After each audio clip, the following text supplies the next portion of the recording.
Today we're going to be solving equations with variables on both sides. You'll notice that up here at the top you have all of your steps for solving equations with variables on both sides.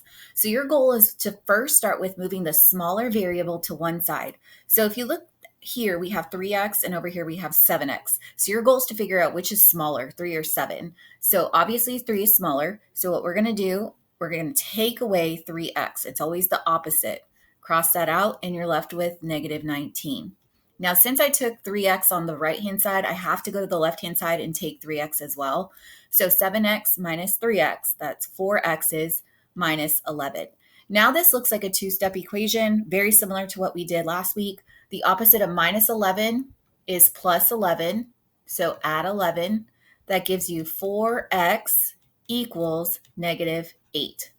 Lastly, we divide by 4, divide by 4.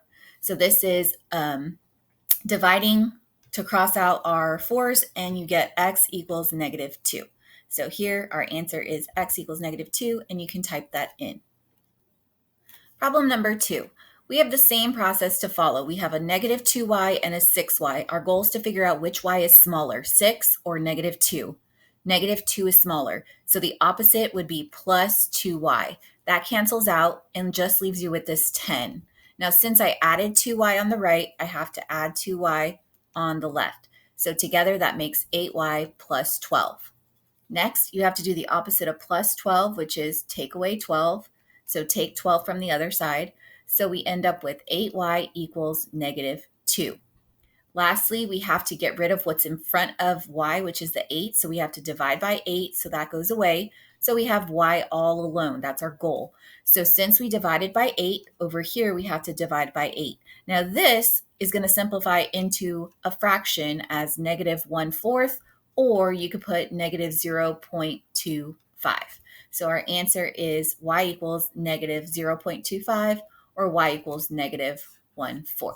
And you can type that in over here into your little text box. Problem number 3. Here we have parentheses on the left side and parentheses on the right side. So what we're going to do is we're going to get rid of those parentheses by multiplying everything inside by the outside number. So 3 times m is 3m, and 3 times 7 gives you 21. Now on the right-hand side, we have a 6 on the outside. So we're going to do 6 times m, which is 6m, and then 6 times 2, which is 12. Next, we follow the same steps that we did for the one above. We have 3m and 6m. Which is smaller, 3m or 6m? So we know that 3m is smaller, so we do the opposite and take 3m, which leaves us with 21. So now on the other side, I have to take the 3m as well, which leaves you 6m minus 3m, that's 3m, plus 12. Next, you have to do the opposite of plus 12, which is take away 12. Cross that out, take away 12, and that gives you 9, equals 3m. Last step, m has a 3 with it, so to get rid of that, we divide by 3, and you get m equals 3.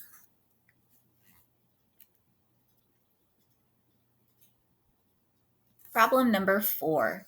For problem number 4, we do have parentheses, so we have to get rid of those first. So 2 times your x, that's 2x. 2 times 5, that gives you 10. And then notice that there's no parentheses by the minus 3, so we just bring down minus 3, equals, now over here, there's parentheses as well. This negative has a negative 1 in front, so that is what we're multiplying everything inside by. So a negative 1 times 2x, that's negative 2x. Negative 1 times positive 1 is a negative 1. And then right here at the very end, we just have a plus 1 to bring down. Okay, next, we are going to combine what's on the left-hand side together. So notice that we have 10 take away 3. On the left-hand side, we're just going to combine this together. So I'm going to bring down the 2x that's already right here, and then 10 take away 3, that's just 7. So on the left-hand side, what we really have is 2x's plus 7. Now we're going to move over to the right-hand side. So we have a negative 2x right there. Just bringing this down, and we're going to combine our numbers, negative 1 plus 1. Well, that's just 0, so it goes away. So now that we have our x's on both sides, we have to figure out which is smaller, negative 2x or positive 2x. So negative 2x is smaller, So I'm going to add 2x here, which gives you 4x plus 7 equals, well, what's left over here? Nothing, so 0. Next, the opposite of plus 7 is take away 7. So then we have 4x equals negative 7. And lastly, we divide by 4 to get rid of what's in front of x.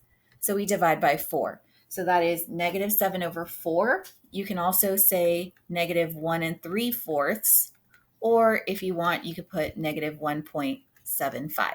Either way, all of those are correct. So x is either negative 7 over 4, negative 3/4, or negative 1.75.